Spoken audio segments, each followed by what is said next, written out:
Assalamualaikum warahmatullahi wabarakatuh. Perkenalkan, nama saya Dani Eka Purwati, NIM 1901060006, Fakultas Keguruan dan Ilmu Pendidikan Universitas Muhammadiyah Purwokerto. Di sini saya akan menjelaskan materi aritmatika sosial tingkat SMP.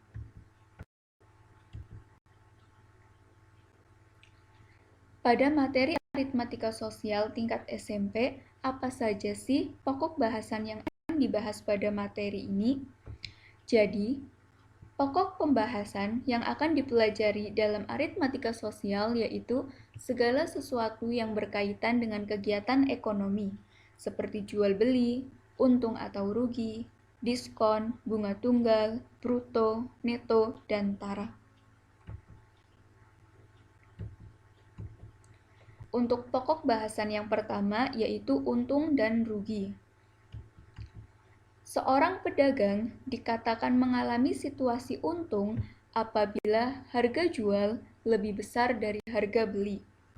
Dan seorang pedagang dikatakan mengalami kerugian apabila harga jual lebih kecil dari harga beli. Untuk menghitung besarnya keuntungan dan besarnya kerugian dapat menggunakan rumus berikut. Yang pertama, untung sama dengan harga penjualan dikurangi harga pembelian.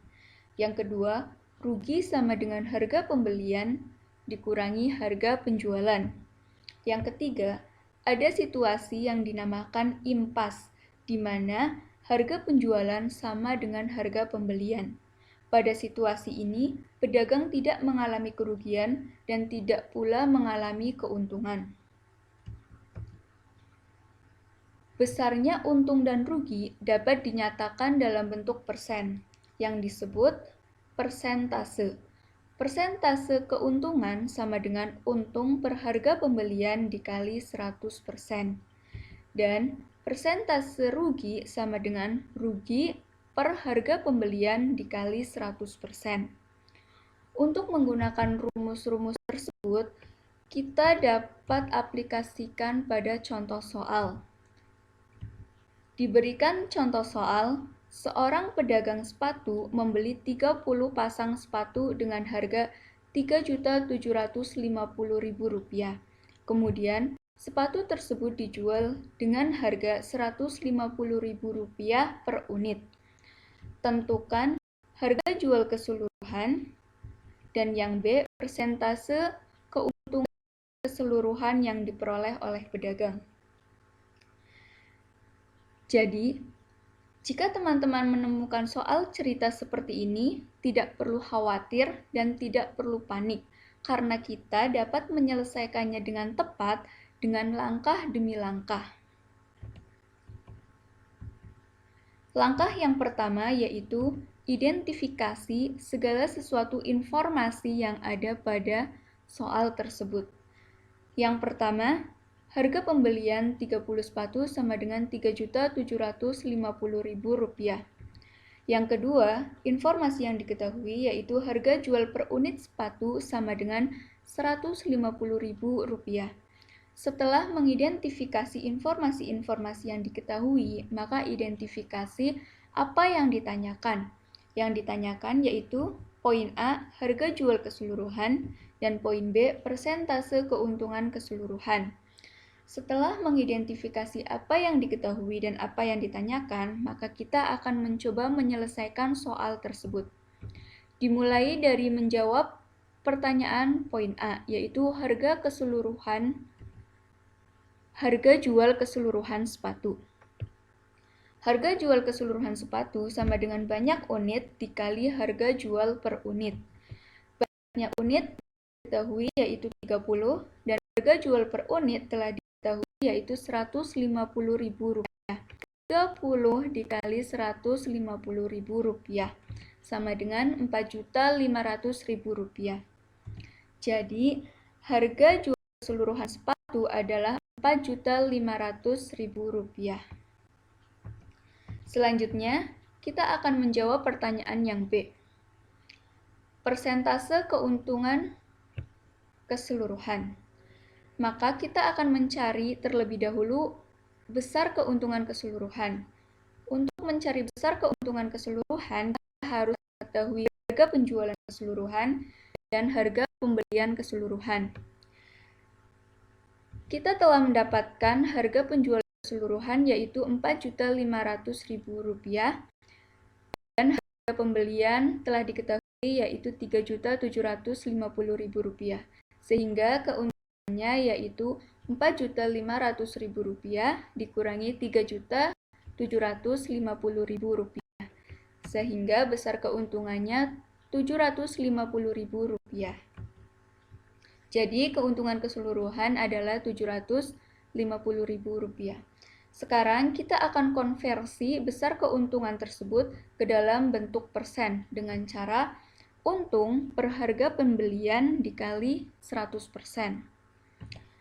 Keuntungannya yaitu Rp750.000 per harga pembelian Rp3.750.000.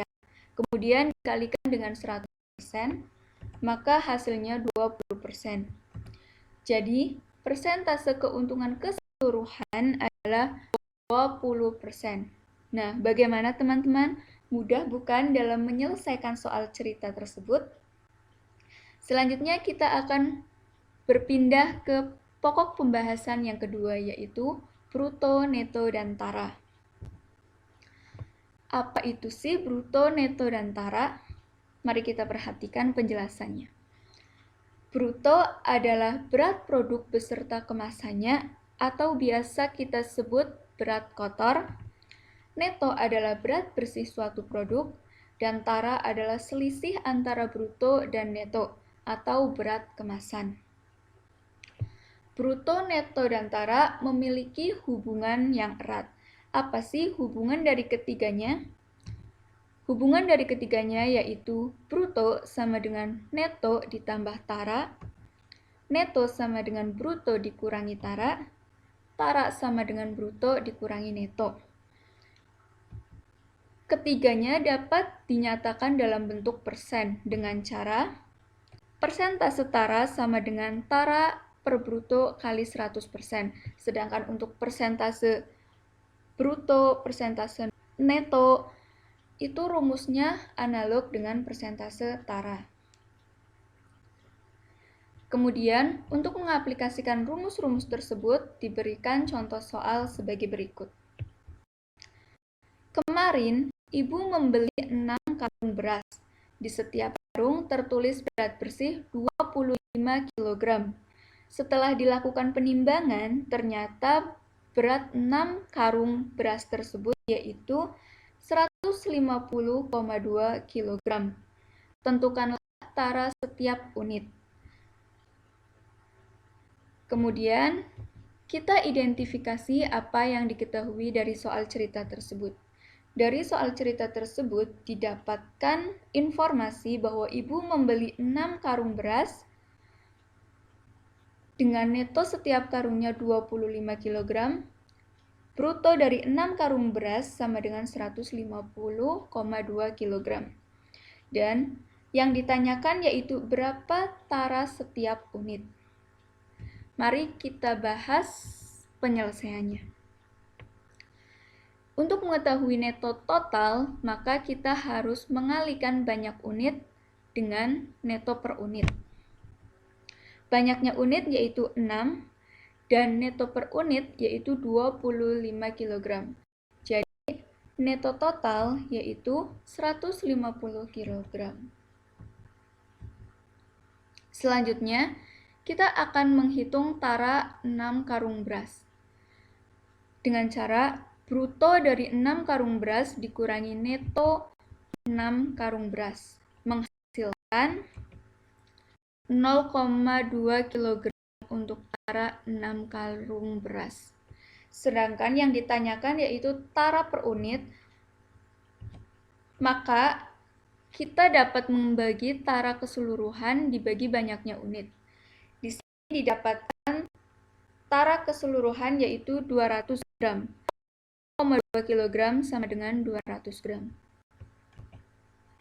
Sehingga tara per unit 100 gram dibagi 6 dihasilkan 33,33 gram,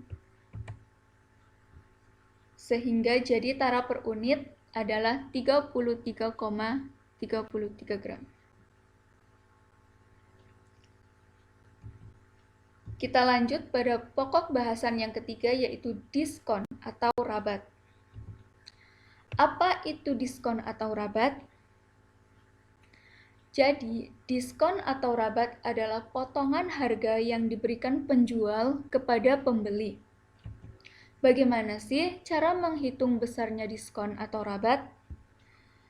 Cara menghitung besarnya diskon atau rabat dapat menggunakan formula rabat sama dengan harga kotor dikurangi harga bersih. Yang dimaksud harga kotor yaitu harga sebelum mendapat potongan. Dan yang dimaksud dengan harga bersih yaitu harga setelah mendapat potongan. Diskon biasanya dinyatakan dalam bentuk persen. Untuk mengkonversi besarnya diskon ke bentuk persen, maka dengan formula rabat atau diskon per harga kotor dikali 100%.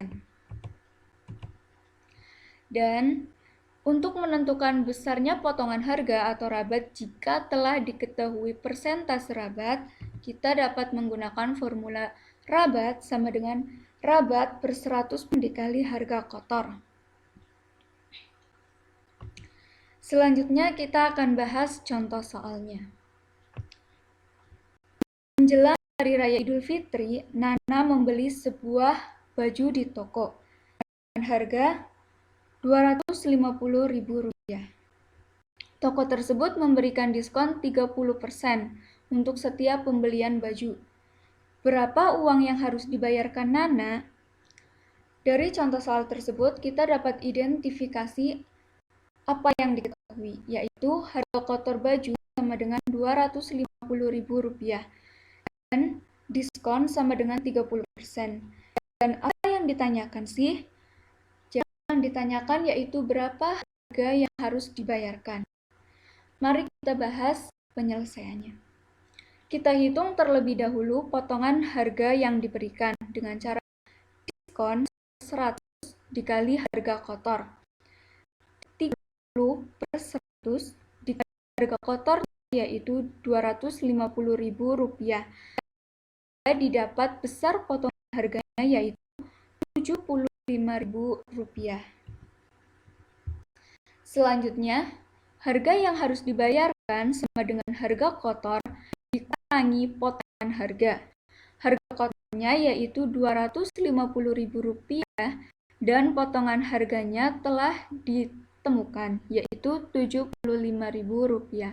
Sehingga harga yang harus dibayarkan yaitu Rp175.000. Kesimpulannya, harga yang harus dibayarkan Nana yaitu Rp175.000. Untuk pokok pembahasan yang selanjutnya yaitu bunga. Bunga merupakan imbalan jasa untuk penggunaan uang atau modal yang dibayar pada waktu yang telah disepakati dan pada umumnya dinyatakan dalam bentuk persen.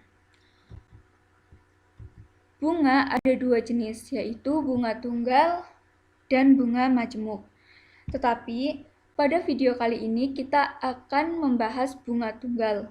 Bunga tunggal adalah bunga yang diberikan atas sejumlah uang tertentu dalam kurun waktu tertentu, yang bunganya tidak berbunga lagi. Dengan kata lain, bunganya tidak berubah atau tetap dalam waktu ke waktu. Kita harus mengetahui rumus-rumus yang digunakannya. Untuk mengetahui bunga 1 tahun, besarnya bunga 1 tahun dapat menggunakan rumus A% dikali M besar. Untuk mengetahui besarnya bunga dalam M bulan, dapat menggunakan rumus M kecil per 12 dikali A% dikali M besar. Kenapa di sini 12? Karena dalam 1 tahun ada 12 bulan. Selanjutnya, besarnya bunga tunggal dalam N hari dapat dihitung dengan formula N per 365 dikali A% dikali M besar. Nah, teman-teman, dari rumus tersebut, adakah yang tahu keterangan dari simbol-simbolnya? Nah, jika ingin tahu, kita perhatikan ya penjelasan berikut ini. Yang pertama, A% sama dengan bunga per tahun, M kecil sama dengan banyaknya bulan, M besar sama dengan modal pokok, dan N kecil sama dengan banyaknya hari. Untuk simbol-simbol yang digunakan dalam rumus bunga tersebut, setiap sumbernya berbeda-beda. Perbedaan penggunaan simbol-simbolnya tidak mempengaruhi hasil apabila digunakan sesuai aturan. Selanjutnya, kita akan bahas contoh soal bunga tunggal. Diberikan contoh soal, Budi menabung di bank sebesar Rp600.000 dengan suku bunga tunggal 8% per tahun.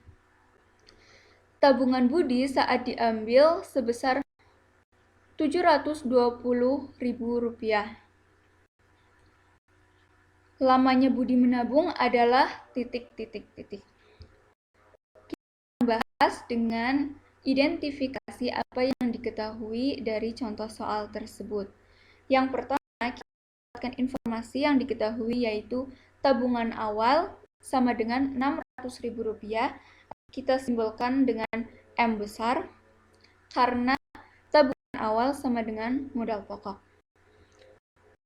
A% sama dengan 8% atau bunga per tahun sama dengan 8%, dan tabungan akhir sama dengan Rp720.000. Apa sih yang ditanyakan dari soal cerita tersebut? Yang ditanyakan adalah lamanya menabung atau kita dengan M bulan. Jadi yang ditanyakan adalah lamanya menabung dalam bulan, M bulan. Mari kita selesaikan soal tersebut. Yang pertama, kita harus mengetahui besarnya bunga yang didapat. Besarnya bunga yang didapat yaitu dengan cara mengurangkan tabungan akhir dengan tabungan awal. Tabungan akhir yaitu Rp720.000 dikurangkan dengan tabungan awal yaitu Rp600.000. Jadi dihasilkan besarnya bunga yaitu Rp120.000. Untuk menghitung berapa sih lamanya Budi menabung, kita dapat menggunakan formula besarnya bunga dalam bulan karena yang ditanyakan bulan. Jadi, setelah menggunakan formulanya, kita masukkan angka yang telah diketahui. Bunga untuk bunga besarnya bunga yaitu Rp120.000 sama dengan M per 12 dikali 8% dikali Rp600.000 karena tabungan awal Rp600.000 sebagai modal. Selanjutnya, Rp120.000 sama dengan M per 12 dikali Rp48.000. Rp48.000 didapat dari mana sih? Rp48.000 itu didapat dari 800 dikali 600.000. Jadi Rp48.000. Selanjutnya, Rp120.000 sama dengan M kecil dikali Rp4.000. Rp4.000 didapat dari 48.000 dibagi 12.